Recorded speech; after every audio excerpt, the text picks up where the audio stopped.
Hello student, भाषा और बोली में अंतर पढ़ चुके हैं। इसके बाद आता है उपभाषा।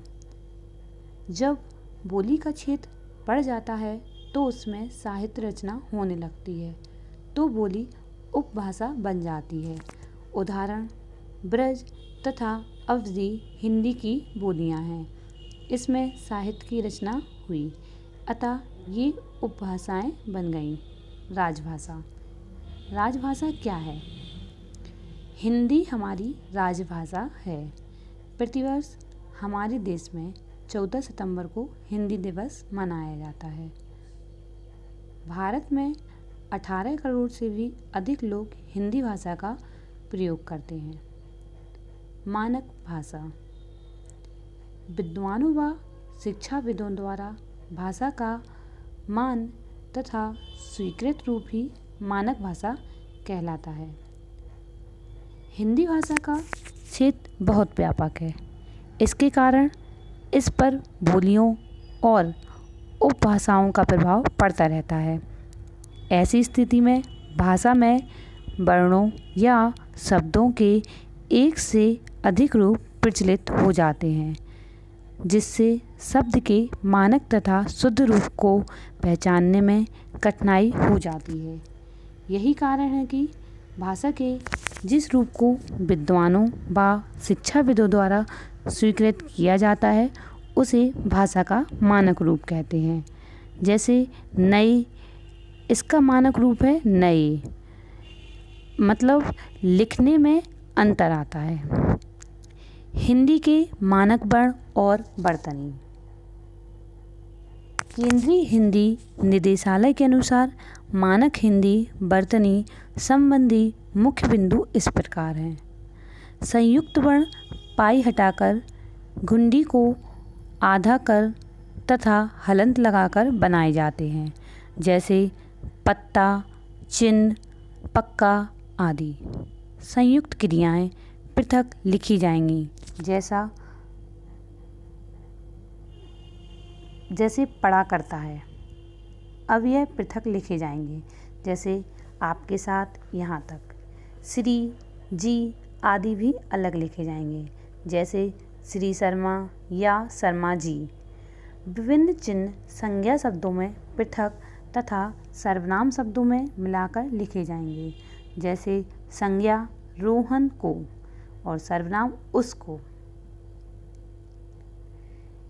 क्रिया विशेषण अवयव आदि में या वा की जगह स्वरात्मक प्रयोग किया जाए, जैसे गई, हुआ, किए, आए, नई, हुआ आदि मानक रूप हैं।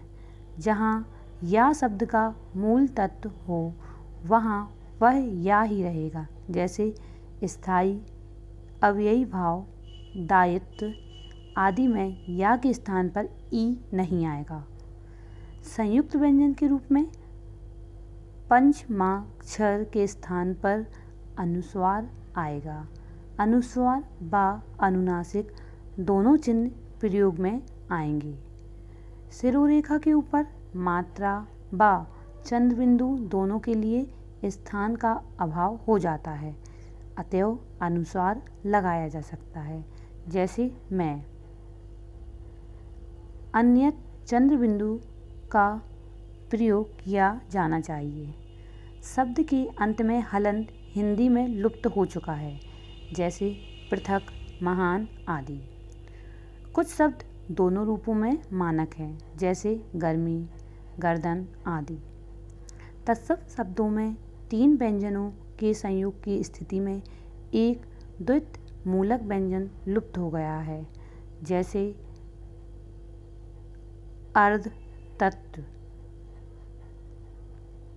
तत्सम शब्दों के तद्भव हो जाने पर विसर्ग का लोप हो जाता है, जैसे दुख। ऋषि, रा का प्रयोग हिंदी में न होने के कारण इन्हें हिंदी का मानक वर्णमाला में स्थान नहीं दिया गया है, लेकिन संस्कृत में वर्णमाला में स्थान दिया गया है। पूर्वकालिक प्रत्यय कर क्रिया से मिलाकर लिखा जाए, जैसे पढ़कर, दौड़कर आदि। मातृभाषा क्या है? जो भाषा बच्चा सर्वप्रथम अपने घर में अपने परिवार से सीखता है, उसे मातृभाषा कहते हैं। बच्चा भाषा का पहला पाठ अपनी माँ से सीखता है। जो भाषा माँ बोलती है वही भाषा बच्चा उससे सीखता है।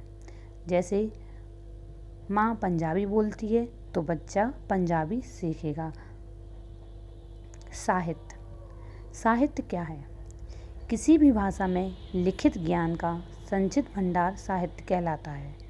साहित्य में किसी देश तथा जाति के विचार लिखित रूप से संचित होते हैं। साहित्य दो प्रकार का होता है, गद्य साहित्य और पद्य साहित्य। गद्य साहित्य, इसमें विचार, कहानी, निबंध, नाटक आदि आते हैं, जबकि पद्य साहित्य में कविताएं आती हैं। महादेवी वर्मा के संस्मरण, मुंशी प्रेमचंद की कहानियाँ तथा उपन्यास गद्य साहित्य के उदाहरण हैं, तथा गीत, कविता, गज़ल, पद, दोहे, चौपाई, छंद आदि पद्य साहित्य के उदाहरण हैं। व्याकरण। व्याकरण क्या है?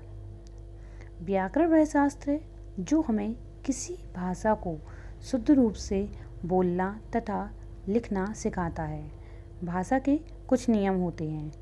व्याकरण के अंतर्गत हम भाषा के उन नियमों को सीखते हैं। व्याकरण के कुछ अंग होते हैं, जो कि 3 अंग हैं: वर्ण विचार, शब्द विचार, वाक्य विचार। वर्ण विचार, इसके अंतर्गत हम वर्णमाला, वर्णों का उच्चारण, वर्णों को लिखने की विधि, उन्हें संयुक्त करने के नियमों आदि के विषय में सीखते हैं, अर्थात वर्ण के बारे में सीखते हैं।